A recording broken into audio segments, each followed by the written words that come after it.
Hello everyone and welcome to today's daily challenge here on October 27, 2020. This one called Yeet, not sure why. We're limited to only 4th tier towers here, and from what it seems like, the Bloons and the Moabs are a little bit faster. The Moabs itself are not as strong, but I mean just 10% less, so it's not that big of a difference. So I'll show you here how we get started since we have a lot of money at our disposal. So we'll go ahead and we'll start with a village. We'll place it sort of off center from this middle area, as you can see over here. And then what we're going to do after we place this one is grab another village and we're going to place it right beside it. So this one is going to be our monkey business village, so we get a few discounts. And in this case, I wanted to upgrade this one to primary mentoring. I'll show you that in a second why I did that. This one is just going to be a regular 220. Beside the village, I go ahead and I get a 401 wizard, and right in the middle of the two villages, I go ahead and I get a 400 alchemist. In this case, I grab the super monkey just because that's where I'm planning on putting it, and I make sure that I have enough space. In this first bend area over here, as you can see, I go ahead and I put a 023 glue gunner that will basically slow down all the Bloons and the Moab, so that makes it really easy. I go ahead and I look for the optimal place for the cannon. I'm going to be upgrading that to a 204 because the recursive cluster is really good against like a lot of group of balloons, so this is the best way to go. And I go ahead and I put it right beside the alchemist, so it gets a little bit of a buff as well. So like I mentioned, that one is just going to be a 204. I go ahead and I check again just to make sure that the super monkey will fit. I would recommend you guys do the same, just because it can get a little bit difficult since the super monkey is so big.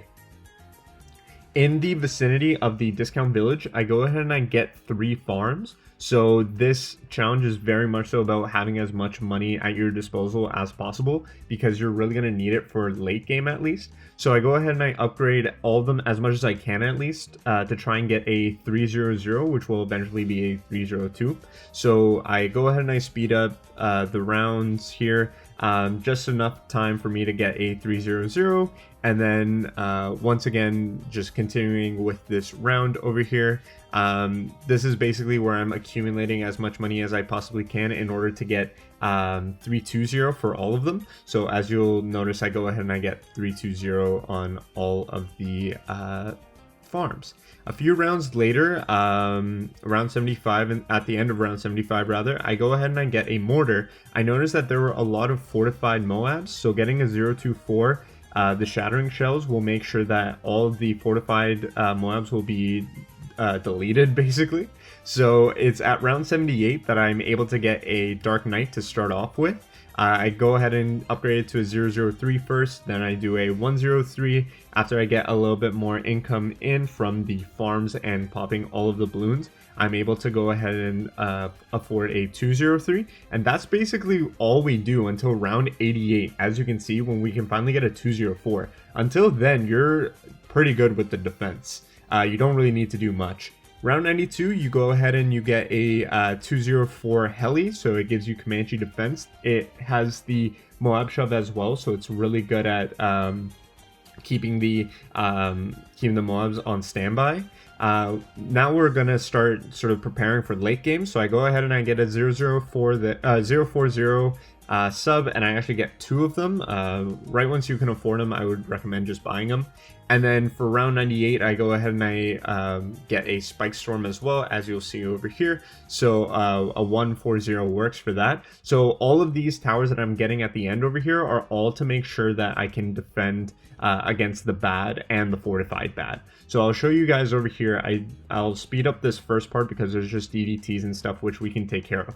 Okay, so here's the first bad. So the second I see the bad, I'm going to use the first strike ability. Only one of them, and that's it. We're going to go ahead and get the Spike Storm as well, and we're just going to let our defense take care of the bad. So as you'll see here, it'll eventually go down. The Comanche defense will do a really good job at sort of doing as much damage as possible over here, so we don't need to use anything else. Our abilities are now ready. I go ahead and get a 140 Spike Storm for my second one as well. I immediately use Spike Storm, or sorry, the first strike ability on the Fortified Bad. Right once it reaches about this center point, I go ahead and I use the Spike Storm. I'm going to be using a second Spike Storm the second that the spikes begin to go away. So you'll notice that in just 1 second over here. Now that they're going away, I go ahead and use Spike Storm again. And now the second First Strike, I'm actually not going to use it until the bad has turned around completely. So you'll notice I'll do that in just 1 second. The second it makes a full 180, which it does right about here, I go ahead and I use the First Strike ability. What that does is that it actually deletes the DDTs completely, so you don't even need to worry about them.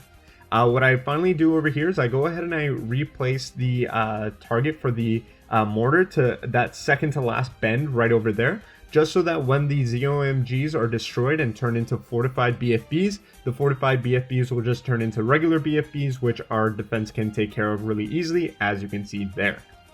That is the challenge. It can be a little bit daunting and a little bit intimidating considering that it's all the way to round 100 and it's alternate balloons rounds.